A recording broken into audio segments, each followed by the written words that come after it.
Deep Secrets of Violin Technique with Sean Bradley, Episode 2. You'll recall last time we spoke that there were only two instances where you need to drop your chin onto the chin rest.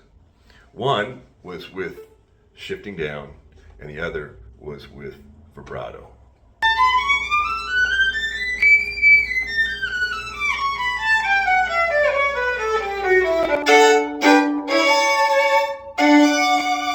Today we're going to talk about shoulder pads.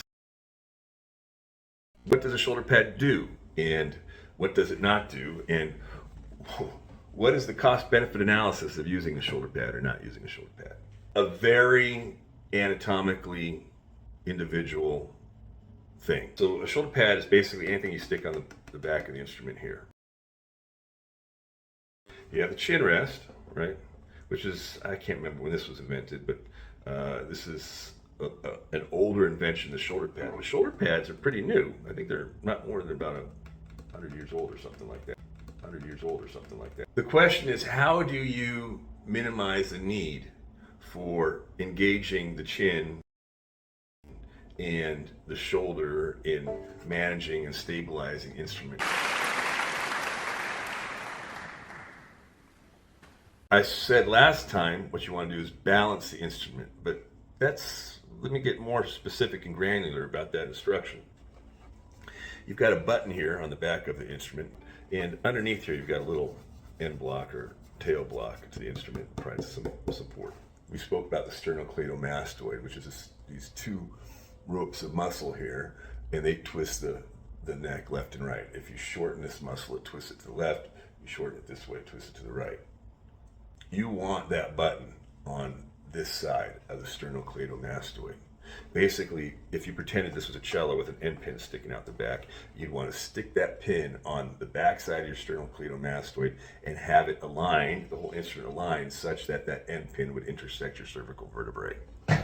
That's the most optimal place. That's sitting on top of the collarbone. Sitting on top of the collarbone here. It's on that side of the sternocleidomastoid, and it's very balanced that way. But that's basically the balancing spot on the shoulder for the instrument, the most balanced and stable place, minimizing the likelihood that things are going to rock around this way. And from there, between this balance point, I'm just balancing in my left hand. Again, you might hold the violin this way, you might hold the violin this way, you might hold the violin this way, whatever the case may be. Now, this creates an issue, the alignment of the fingertips. Okay, you still have to address that. Like, how am I going to fix this alignment? I've got, if you pretend that each fingertip is a point on a line, you can see that, I'm not quite 45 degrees. I'm not quite perpendicular to the line of the strings here, but I'm a good, 35 degrees or something away from being in parallel to the strings, which means that maintaining hand frame is going to be challenging, right? So hand frame, what's hand frame? That's just making sure that all the fingers are in a line with the string and properly curved, not flat, not collapsed, not overly arched, but just in a line, and each fingertip, the last flange of each finger is addressing the string in as efficient way as possible. But if I have this as my balance point for the button and tail block side of the instrument, and I'm holding the instrument here, it's not at all in alignment with the string. So how do you correct for that? Well, there's two cheats. One is I can move that balance point to this side of the sternocleidomastoid, a little bit closer to my esophagus, or Adam's apple if you're a guy, just on that side. And you see, it's just a minor change of about 15 degrees or so, and that the cup of the chin rest is made to accommodate holding it a little bit off to the side. Because what that does is it changes the alignment of the fingers and how they address the strings, and I'm making that angle less obtuse and more acute and closer to parallel, so it's easier to maintain hand frame. Now, some violinists use what's called like a flesh pad, The cup of the chin rest is centered over the tailpiece. That's fine too, but what I'm talking about is why I have this, what I think is called a Guarneri style chin rest. If I want to change the balance point from the posterior side of my sternocleidomastoid to the anterior side. That little change of 15 degrees or so creates greater ease with my left hand. Now, what's the other cheat you can do? Well, there's one other, and that is you could just raise the scroll. Watch what happens to my the alignment of my fingers as I raise the scroll. Right? As the scroll moves closer to the posterior side of my body and more vertically higher off the floor, my fingers get more in line with the strings.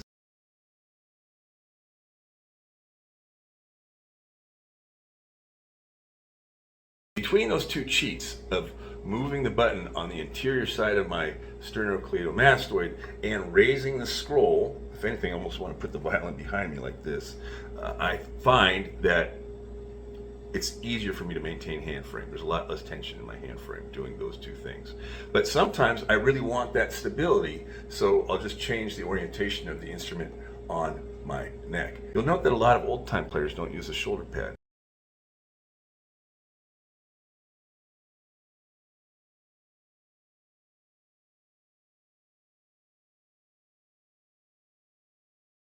And the reason why, and you also note that a lot of them, like high fids and oyster, they're always hold the instrument kind of high because it probably facilitates their hand frame. Some people suggest that if you hold the scroll up, it's also easier to shift, higher up onto the fingerboard. There's all kinds of reasons for it. Well, I don't use a shoulder pad because I want that mobility to change the balance point. Very easy for me just to do this in 1/2 a second. I can change how I'm balancing the instrument on my shoulder, and it's also very easy for me just to raise the instrument and get better hand frame that way. Most teachers address the hand frame issues. They'll say, get your elbow under the instrument, right? Get your elbow in the instrument. Well, how do you do that? Well, getting your elbow under the instrument means you're taking this bone, the humerus, and you're basically doing a pec fly. And what does that do? That contracts this muscle right here. Right? Or they'll say, turn your wrist, like get your wrist parallel to the fingerboard. Well, that's this movement here. Well, what muscle does that activate? Well, that's all bicep, right? It's the same as turning a doorknob or doing this kind of movement. It's got a rotational movement of the ulna and the radius. You're basically flexing the bicep. So now you're trying to get hand frame by basically doing a pec fly and a bicep curl at the same time. You're creating all kinds of unnecessary tension. Now, if you're a slight individual, you're thin, and you don't have a lot of muscle, you may think, oh, I'm not flexing those muscles. But you are, you just don't see it. You're not seeing some ripple of muscle in your body, but it's there, and that tension is there too. There's a contraction, there's an isotonic contraction of those muscles, and that's unnecessary tension, and it will manifest in your playing one way or another. But if you're using a shoulder pad, and you're doing all that, now you got some fixed apparatus under the back of the instrument, and you're flexing your chest, and the flexation of that muscle is going to push the belly of the instrument, rotate it away from you, so if anything, now you're really chasing getting around the instrument. So that's why I don't use it. Now you might be, like I said, a very thin person, you might have very slight shoulders, you may not have a lot of muscle here in the pec area or the clavicular pec or in your anterior delt, you might have a very, spaghetti arms, but still think about whether or not there's tension there that you can get rid of by not using the shoulder pad. When I was young, I had a teacher, he made me do this stretch for hours at a time, basically getting my pinky all the way, keeping my thumb under the fingerboard and getting my pinky into the far C-bout here to stretch out all this musculature. You don't need to do all of that. You don't need to do all this. Get your elbow under the instrument and get your wrist in alignment with the fingerboard. All you got to do is simply change the balance point a little bit here on your shoulder and raise the scroll. That's an alternative. Now there's another very important reason why I don't use a shoulder pad. And even if you're committed to using the shoulder pad, this is a cost-benefit analysis you really need to do. A lot of people tell me, I need to use a shoulder pad because my neck is too long. Look, your neck ain't any longer than mine. Mine is just wider. This is still a good 6 inches between my jawline and the clavicle here. And I don't know too many people like an 8, 9 inch neck. I mean, they're out there. People out there. People have an especially long neck, but most people I know they're using shoulder pads that claim they have a long neck. What they have is a very narrow neck, and they don't have a lot of muscles in their shoulders. So proportionately, it looks like the neck is longer. But the distance that I have to span here to get my chin down onto the chin rest is the same. I mention this because what I see people do is they'll put a shoulder pad underneath their instrument. Again, that's a fixed apparatus, and it raises the belly of the instrument. It raises the belly of the instrument. You're raising the deck of the instrument here by a good inch off the shoulder. You know, here again, here's the clavicle. Here's basically my collarbone standing out here. It's a good solid inch, almost 2 inches higher. And you know, now the instrument is always this much higher, and you have not just, looks like my bridge is getting ready to collapse, I gotta fix that. Not only is your violin high, the deck is now another inch above that with the ribs, and then you've got the bridge. So altogether you got 4 inches that basically the surface of the string, the sounding point of the string, like 4 inches off your shoulder. How are you gonna compensate for that? You're gonna compensate for that by now raising your right arm higher.